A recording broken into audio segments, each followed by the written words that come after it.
Domplex.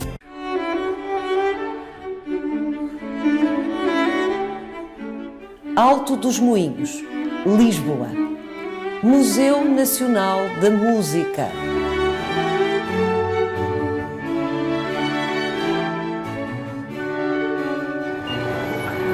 À partida, parece bizarro. Um Museu Nacional numa estação de metropolitano. E, contudo, é muito prático. Eis um museu onde não há problemas de estacionamento ou de acesso.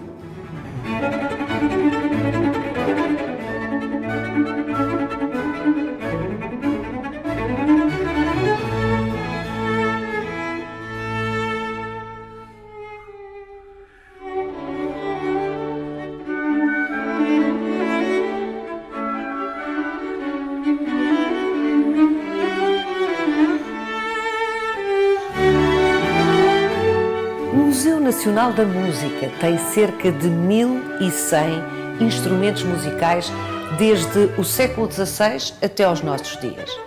Destes instrumentos, 11 são tesouros nacionais.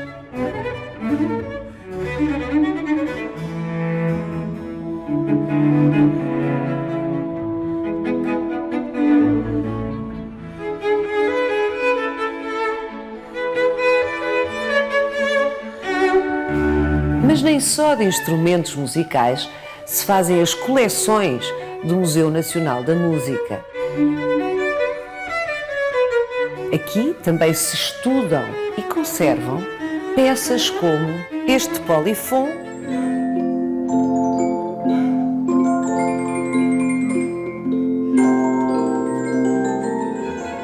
rolos de pianola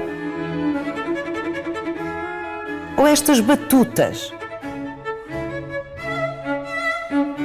Esta pintura, por exemplo, para lá da sua inegável qualidade técnica, tem um valor histórico inestimável.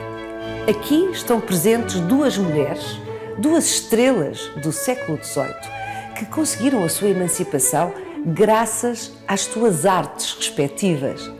Luísa Todi, a maior cantora lírica portuguesa de todos os tempos, é aqui retratada por Vigée Lebrun, a pintora que também retratou Maria Antonieta.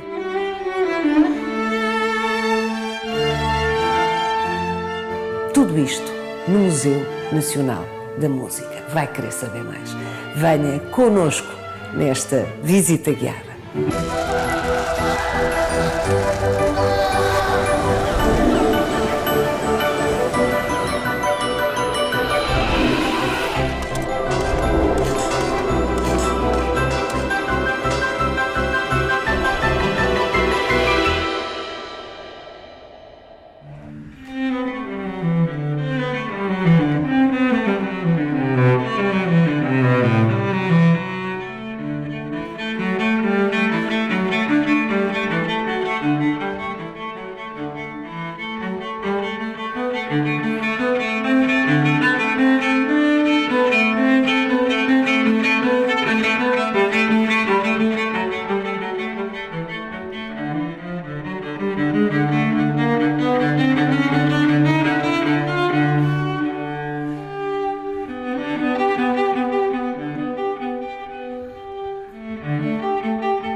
Pavel Gomes-Yakov, que privilégio, não é, Cristian Baião? Que privilégio ouvir o Pavel Gomes-Yakov num Stradivari tão fabuloso como este.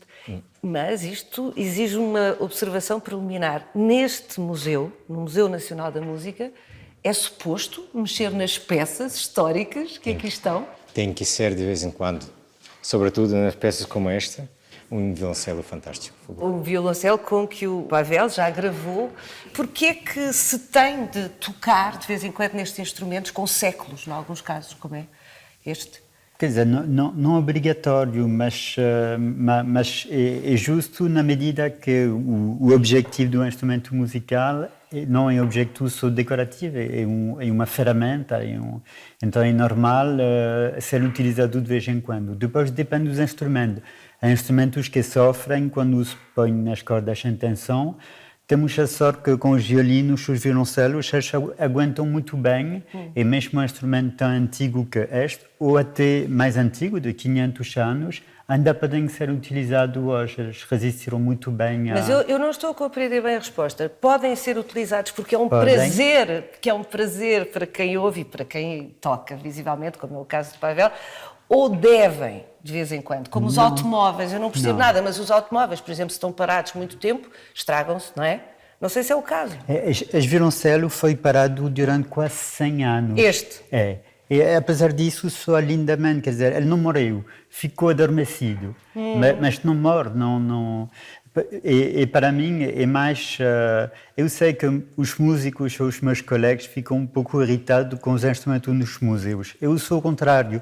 Acho que ainda bem que temos os museus para conservar os instrumentos, porque a vida de um violoncelo como este, nas mãos de um solista, a viajar no mundo inteiro, com o suor, com os projetores das salas de concerto, esta é uma vida muito difícil. Então, ainda bem que temos alguns nos museus que ficam um pouco protegidos. É muito interessante. E que tocam de vez em quando. Eu percebo o que está a dizer, é muito interessante, porque o que parece, Pavel, é que estamos a falar de um ser vivo. Este é também extraordinário. Este é o quê? Um Goffredo Capa. É o seu É o violoncelo. instrumento que eu utilizo agora. É aquele mesmo que sofre com as suas turnês. Sim. É este que sofre com as suas turnês. Este é 50 anos mais antigo que este. Do século XVII? Século XVII, sim. Antonio Stradivari, que é construtor deste violoncelo, e Goffredo Capa, que é construtor deste violoncelo, aprendeu com o mesmo professor, digamos. Os dois construtores destes instrumentos aprenderam com o mesmo mestre. Sim, com o famoso Amati. Contudo, Cristian, o Stradivarius, ou Stradivaris, aprendi hoje consigo que se pode dizer indiferentemente da mesma maneira, Stradivari era o nome do homem, não é? Do construtor. O Stradivari tem uma reputação única no mundo. Tem. 200 e tal anos depois, não apareceu ninguém que superasse o António Stradivari como construtor de instrumentos de cordas. É um pouco como se dizíamos, então, mas em 30 anos e tanto pintor, ninguém igualou Michelangelo, por exemplo. Certo. É a mesma coisa. Há pintores hoje que pintam de uma maneira completamente diferente, mas o Michelangelo continua a ser uma referência. Então o Stradivari é o Michelangelo dos violinos e dos violoncelos. É uma referência. Não quer dizer que hoje não se faz tão bem, e houve muitas experimentações cegas, quer dizer que os músicos tinham os olhos tapados, e o público também, E não sabiam, não estavam a ver o instrumento. Não eram capazes de saber se era Stradivari um violino moderno. É isso. E os resultados foram muito misturados, e para dizer que a superioridade hoje em dia está um pouco posta em questão. Mas, por exemplo... A superioridade do Stradivari. Exatamente. Era isso que eu queria saber. Eu nunca ouvi um violoncelo moderno, incluído os meus, infelizmente, que soa tão bem como este Stradivari. Depois, este concreto, sim. Não quer dizer que não há violoncelo Stradivari que soem muito pior que este, é pior que os meus próprios instrumentos. Mas este é mesmo, para o Pavel e para mim, é um instrumento muito especial, porque ele soa muito bem. O que é que este tem para si de tão extraordinário? Comparado com outros Stradivarius que eu experimentei, este tem mais matéria com a qual tu podes trabalhar, texturas, timbres, tem mais corpo também, de graves até agudos, é como se for uma corda e tu passas de uma dinâmica a outra. Não tens uma paleta incrível. Até podes imitar sons não sei, de flauta ou de contrabaixo, ou não sei o quê. Aí, tudo o que imaginas pode sair deste violoncelo. Em minha opinião, é muito pessoal. É pessoal, mas visivelmente está bem Eu acompanhado. concordo Está bem completamente. acompanhado com o Christian Bayon, não é? Eu concordo plenamente com o que acabou de dizer o Pavel. Este instrumento, acho, não é por ser Stradivari, mas ele tem um som muito especial que violoncelos Stradivari alguns não têm, mas este tem. Se passa imensas coisas quando ele soa, quando o Pavel o toca, tem muitas cores e tem um som em 3D, podemos dizer. Temos as duas dimensões e mais uma que muitos instrumentos não têm, uma terceira dimensão. É o que sinto com este e concordo completamente com o Pavel. Está a ver, Paula, porque é que este violoncelo é tão especial? É a estrela deste museu, ou uma das estrelas deste museu. Mas, de facto, o que Christian estava a dizer, que tem o som 3D, nada como ouvir. Só mais um bocadinho, Pavel. Pode ser? Só mais um bocadinho.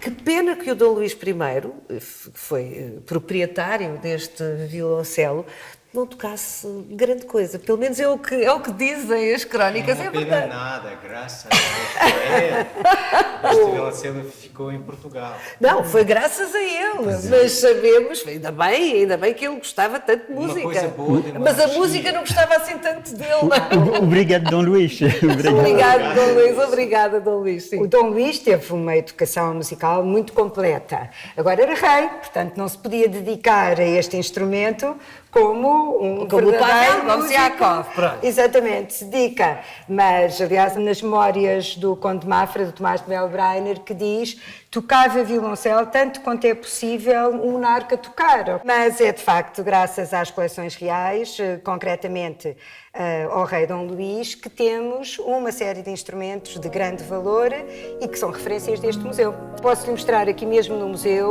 o piano onde o Dom Luís aprendeu. Está aqui no museu, está então? aqui pertinho. Muito obrigada, Pavel. Christian.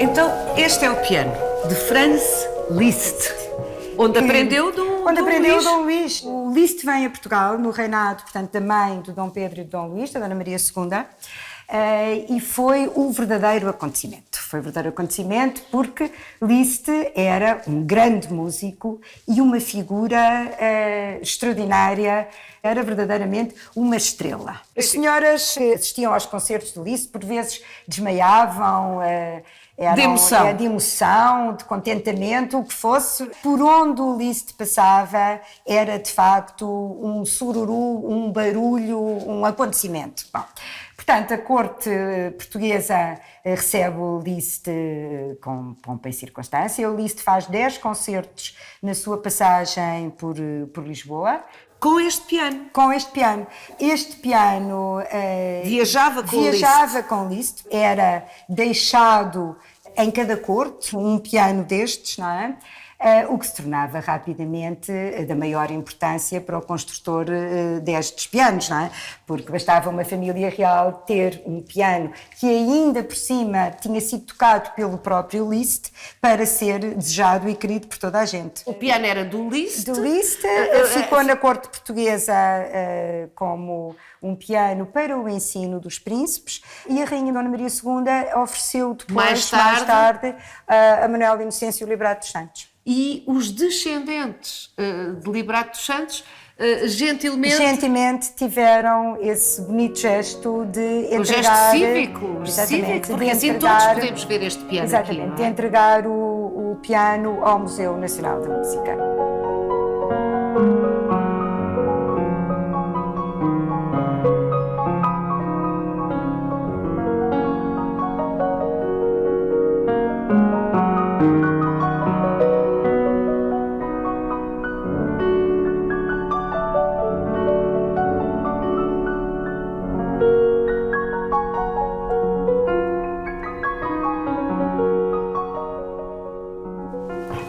Graça, cada um destes instrumentos conta uma história.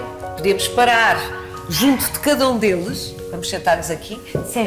Podíamos parar junto de cada um deles e a Graça teria uma história para nos contar. Este museu tem a sorte, o privilégio sempre, de receber ainda doações muito importantes para o nosso acervo. E o instrumento, muitas vezes, tem uma história familiar e pessoal muito forte. Muito afetiva, não é? Muito afetiva.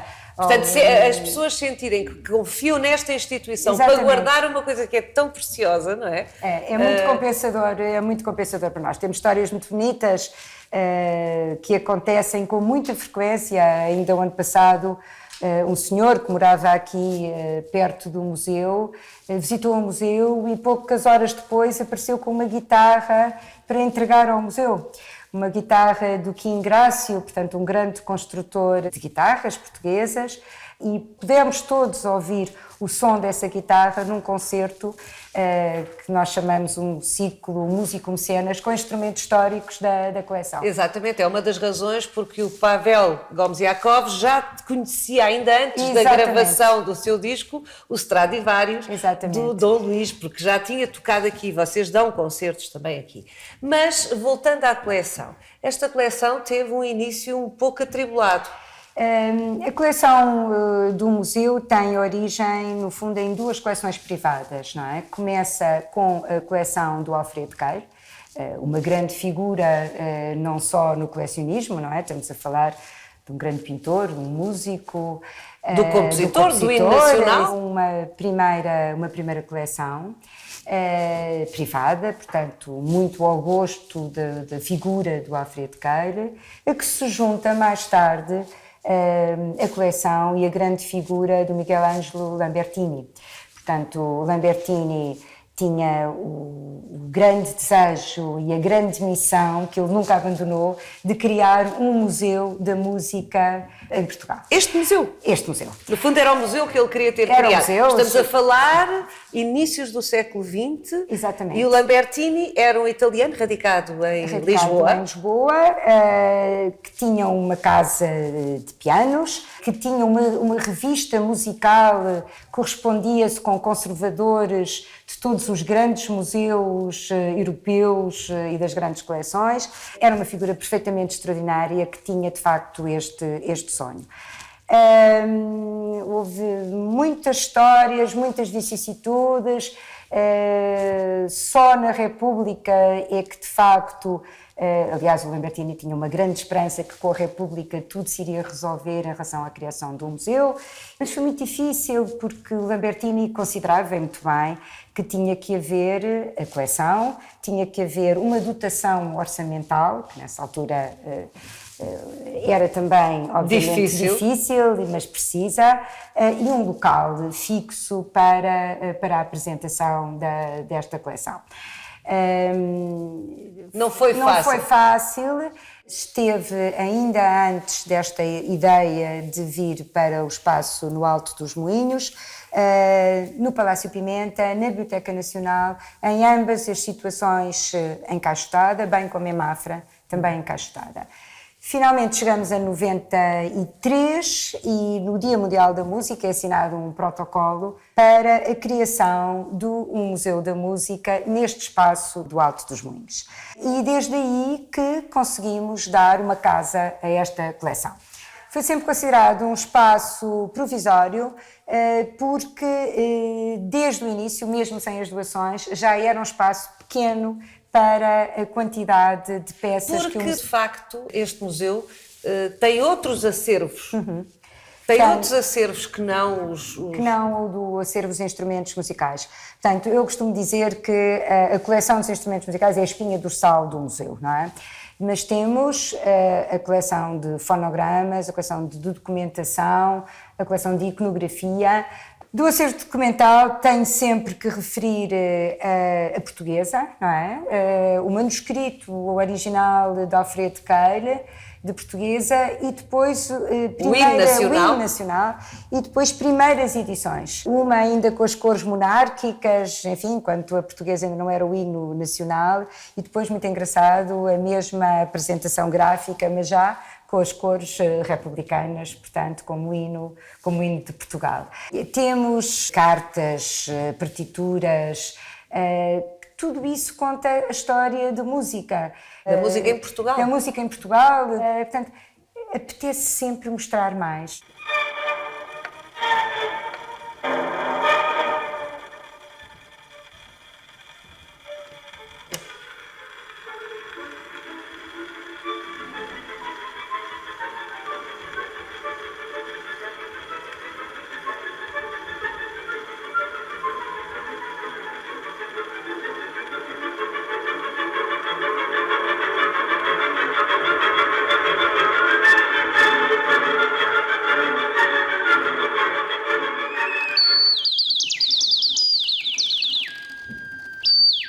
As reservas dos museus são sempre locais fascinantes a que normalmente o público não tem acesso. E as reservas aqui do Museu Nacional da Música não são exceções. Vou agora conversar com a Susana Caldeira, que na pré-história da sua fulgurante carreira internacional como conservadora, restauradora, trabalhou aqui e fez uma descoberta muito curiosa. Isto é um virginal poligonal. Virginal? Sim. Nome curioso. É um nome curioso e é aplicado a instrumentos de corda que é beliscada, tal como o cravo, só que as cordas, em vez de estarem perpendiculares ao teclado e ser um instrumento comprido, como nós conhecemos o formato do cravo, as cordas correm paralelas ao teclado. Os que existem em maior quantidade e mais conhecidos são do século XVI. É o caso deste. É o caso deste. Este instrumento pertencia a uma das coleções que está na base deste museu, à coleção do Lambertini. Exato. Este instrumento pertencia mesmo ao Lambertini. Desmontei o instrumento para o limpar como deve de ser, para o estudar, obviamente.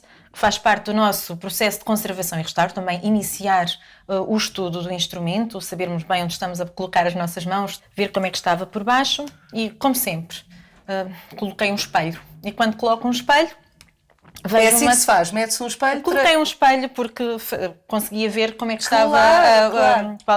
Como é que estava o tampo harmónico, né, no reverso. E qual foi o meu espanto quando vejo uma inscrição e uma assinatura que não corresponde à que está à vista de toda a gente. Esta? Exatamente. Portanto, está aqui uma inscrição que diz que este instrumento é de quem? É de António Bononienses, que o fez em 1592. E a inscrição que a Susana consegue ler por baixo, com o espelho, diz... que foi feito, tem uma dedicatória à Santíssima Trindade e à Virgem Maria e diz que Francisco Brixiensis fez este instrumento em 1560. Ou seja, 32 anos antes da inscrição que está aqui em cima. Exatamente. Mas coisas tão estranhas. Mas quem é que quereria que o instrumento parecesse menos antigo do que ele é? Aí é que entra a parte engraçada da história. Que é, assim, este instrumento entrou na posse do Lambertini e ele comprou a um homem, penso eu que o comprou diretamente a ele, a um homem que era o Leopoldo Franciolini, que viveu durante a segunda metade do século XIX e princípios do século XX em Florença. Este homem era o maior negociante de instrumentos musicais da Europa naquela altura. Contudo, ele negociava instrumentos verdadeiros, instrumentos quase verdadeiros e instrumentos falsos. No final do século XIX, início do século XX, o colecionismo era uma moda intensa. E nessa altura também surgem as maiores coleções de instrumentos musicais. Então o Sr. Franciolini vendia para essa gente toda? O Sr. Franciolini tinha catálogos, era sofisticado, tinha catálogos. Alguns Onde é que ele vivia? Em Florença? Em Florença.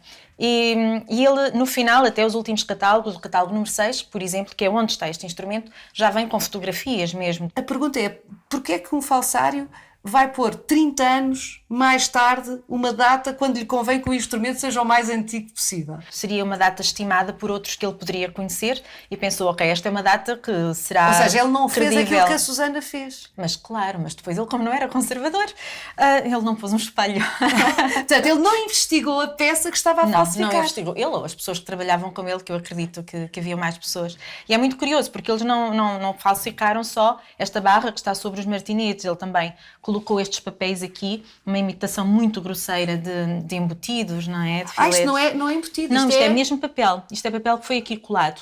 e que faz de conta que é, mas não é. Esta barra também não é original. A roseta também é muito grosseira, não corresponde muito às rosetas muito bem feitas, muito leves desta altura. Portanto, houve aqui uma série de... E a coisa mais flagrante é a caixa. A caixa que até pode ser a caixa original para este instrumento.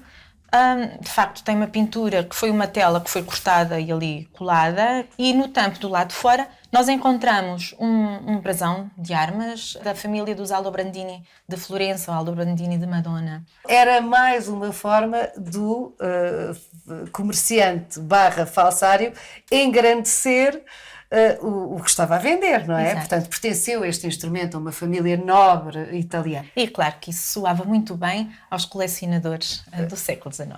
Claro, portanto, dá-se este caso extraordinário que, ao falsificar, em parte, porque finalmente o miolo, o fundamental é verdadeiro, Exato. não é? Portanto, ele não estragou. Não estragou. Por uma vez não estragou o instrumento, porque estragou outros, não é? Houve muitos que ele estragou, houve alterações que fez, as falsificações dele, às vezes pegavam numa peça simples de um instrumento e construía tudo à volta dele, outras vezes alterava, era impraticável tocar aquele instrumento, outros cortou-os para os transformar, portanto houve aqui uma série de... ele pegou nas coisas... Alguém dizia, antes desta nossa conversa, que o Franciolini era a erva daninha das coleções de instrumentos musicais. Bastante, não é? E é muito certo. Infectou todas as coleções com falsificações, todas as da Europa e não só, não é? Sim. Entre o final do século XIX e o início do século XX, muitas dessas coleções tinham peças como esta, adulteradas, não é? E curiosamente, se pensarmos bem nisso, e há um autor que faz essa referência em 1974, em que ele alterou até o nosso entendimento e tudo o que foi escrito sobre instrumentos musicais, porque havia muita coisa à qual se olhava, mas não fazia sentido. Não fazia sentido. E desde que houve mais investigação, tem sido possível identificar as peças do Franciolini, algumas porque é mesmo possível através dos catálogos, como foi o caso desta, outras simplesmente pela descrição ou até pela forma como as coisas estão, pelo tosco, pelo mal feito. E ainda há um dado muito interessante aqui a apontar, é que verificando-se que a data que está no instrumento, que está por baixo do tampo, verificando que é correta, que está original, com outros estudos que seja possível ainda fazer e tendo a certeza que é original. Ou seja, que a data que a Susana descobriu há 16 anos com o espelho por baixo, essa sim é a data verdadeira da construção deste instrumento. Exato. Ao verificar-se, podemos então dizer que este também será, provavelmente, o instrumento mais antigo deste construtor, que é o Francisco Brexiensis. Um italiano. Um italiano. Porque tudo o que lhe está atribuído é posterior à data que o instrumento apresenta. Mais um tesouro. Mais um tesouro.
Grande cravista, um grande intérprete com um instrumento excepcional, com que já gravou. Já gravei e exatamente... 3 discos? Sim, 3 discos neste instrumento histórico, exatamente com esta música, escrita no século XVIII para estes instrumentos, por um português, Carlos Seixas, que já não era vivo em 1758, quando este cravo foi construído por Joaquim José Antunes, mas é um instrumento este que representa plenamente uma herança anterior, portanto, Seixas terá conhecido este tipo de instrumentos. E escreveu para eles. Sim. Disse 1758. Precisamente. 3 anos depois do grande terremoto de Lisboa. Sim. Mas a oficina que fazia estes instrumentos funcionava em Lisboa. Funcionava em Lisboa, no Bairro Alto, uma zona pouco afetada pelo terremoto de Mas, 1755. em todo o caso, é incrível pensar que numa cidade devastada, mas devastada a um ponto que foi notícia em todo o mundo, e mesmo assim a oficina não parou de trabalhar no Bairro Alto. Não temos provas materiais disso, uma vez que este é o instrumento mais antigo que sobrevive da oficina Antunes, mas muito provavelmente terão estado ativos durante todo esse período muito complicado. E eu penso... Gente rija. Sim, seguramente. Os Antunes. Os Antunes. Gente rija. Que pessoas eram estas? Era uma dinastia de construtores de instrumentos musicais? Acabou por ser, uma vez que os descendentes deles... Dos dois irmãos, não é? Sim, continuaram a fazer pianos, cravos e, sobretudo, pianos até ao início do século XIX. De Manuel Antunes existe um piano forte que está nos Estados Unidos, mas instrumentos em tudo semelhantes a estes, nas dimensões e na concepção. Este é, como dizíamos, o mais antigo, 1758, que está assinado no braço da última tecla por Joaquim José Antunes. Como é que, sendo a primeira geração, conseguiram produzir instrumentos com uma qualidade tão impressionante que, mais de 2 séculos depois, quase 3 séculos depois, mantém esta sonoridade, esta qualidade? Quem os ensinou, em todo o caso, ensinou-os a fazer muito bem instrumentos de tecla, e uma coisa notável neste instrumento é que Joaquim José Antunes, que era muito jovem quando este instrumento foi construído, em 1758, tinha claramente um certo orgulho neste instrumento, porque se deu ao trabalho de fazer uma placa frontal assinada em madeiras... Que não era habitual também, não é? Não. Os portugues não assinavam, sempre fomos modestos. Os franceses assinaram sempre tudo. Era normal que os instrumentos fossem, mesmo os que pareciam anónimos, portanto que não tinham esta prancha frontal decorada, como é este é um caso único, fossem assinados no braço da última ou da primeira tecla, em todo o caso. Este tem essa dupla assinatura e os outros instrumentos sobreviventes da oficina de Antunes também, o que é um perigo, chegando ao século XX, por exemplo, quando estas teclas se perdem, o que acontece, os instrumentos ficam anónimos, se nada disto existir.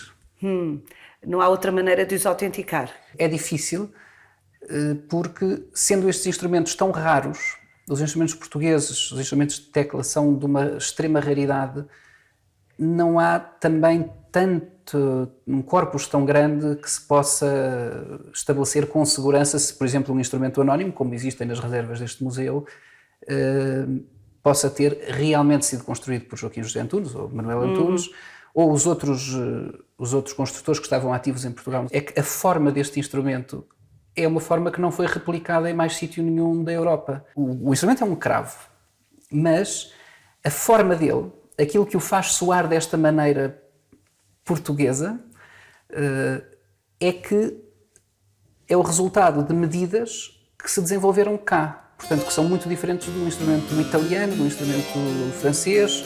Isso é extraordinário. Então, o que o José Carlos Araújo me está a dizer é que pelo som, numa prova cega, consegue dizer se um cravo é português, ou se é francês, ou se é italiano, sendo eles contemporâneos, evidentemente. Completamente.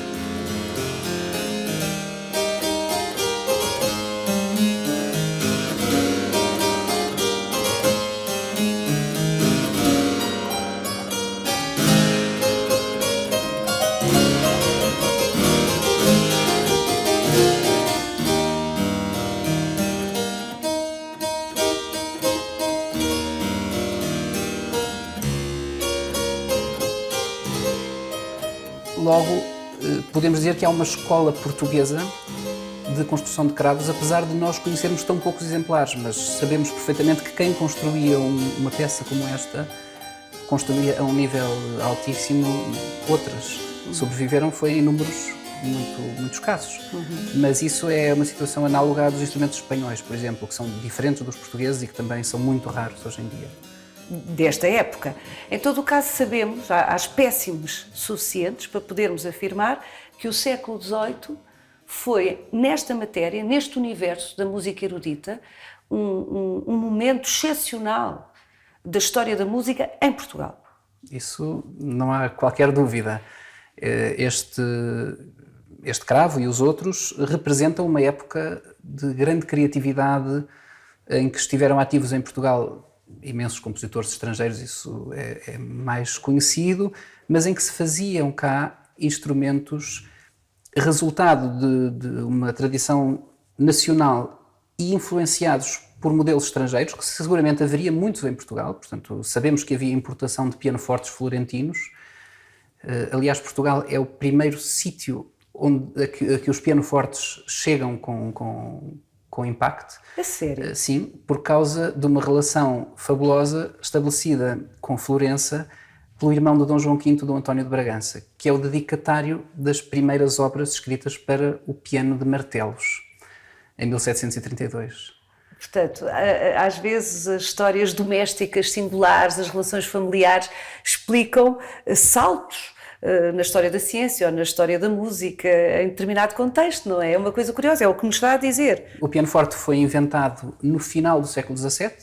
Há notícia em 1698 de Fernando de Médicis ter pedido uma invenção que possibilitava que o mecanismo do cravo produzisse sons piano e forte, portanto mais fortes ou mais suaves, e um grande inventor, Bartolomeu Cristóforo, e um grande construtor de cravos, dedicou-se a aperfeiçoar essa invenção. E sabemos que em 1700 estava pronto o primeiro, que está no inventário de instrumentos, e a notícia foi dada depois, em 1711, uma notícia com uma descrição da mecânica muito precisa. Por causa da relação de Dom António de Bragança com os florentinos, chegam a Portugal esses instrumentos rapidamente.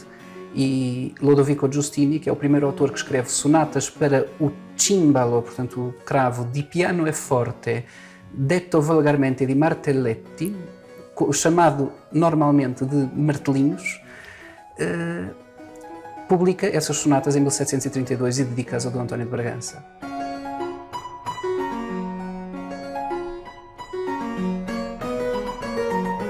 Portanto, esses instrumentos chegaram a Portugal, certamente, a infantaria bárbara. Quase ao mesmo tempo que começaram a ser produzidos, Exatamente. não é? E como sempre, os portugueses, corrija-me se não for assim, se é Carlos Araújo, os portugueses olharam e souberam ver, porque não é sinónimo, olhar e ver, não é?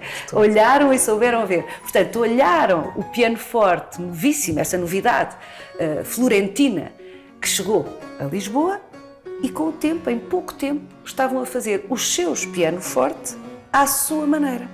Exatamente. De que temos ali um exemplar, Temos ali um que o exemplar. Zé Carlos nos vai mostrar. Vamos lá?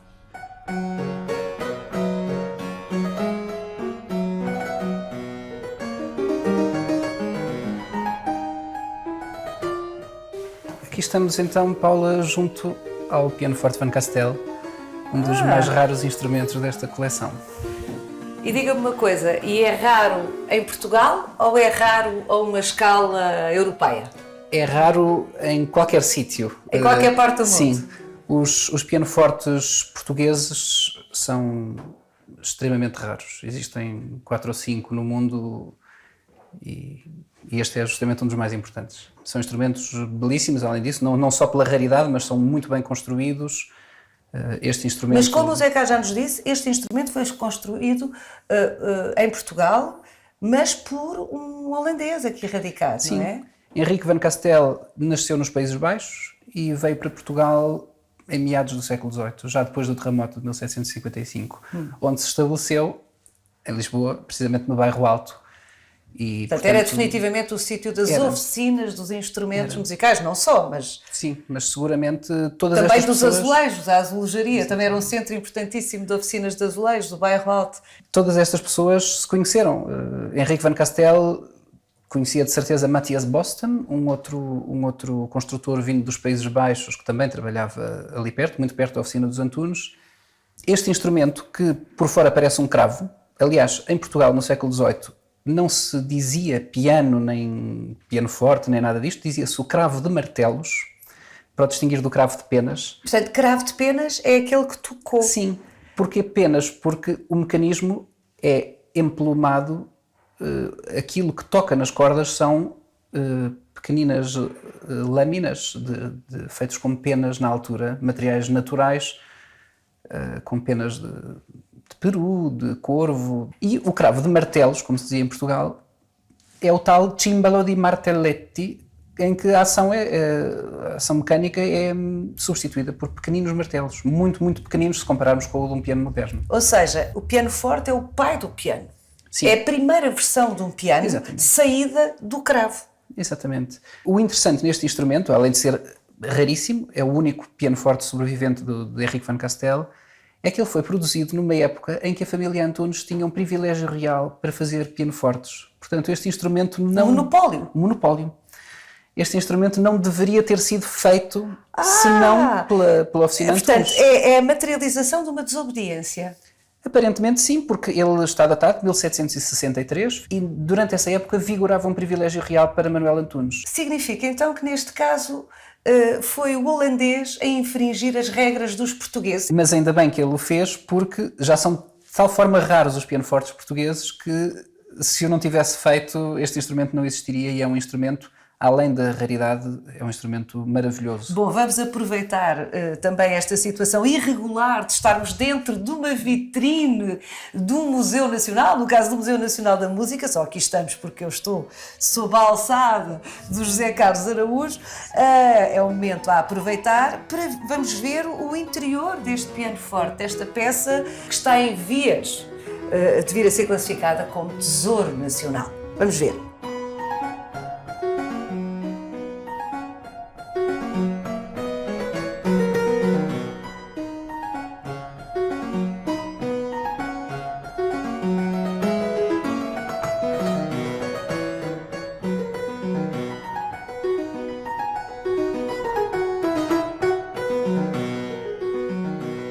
Siga-nos no nosso sítio e na nossa página de Facebook, onde encontra este e os outros episódios do Visita Guiada.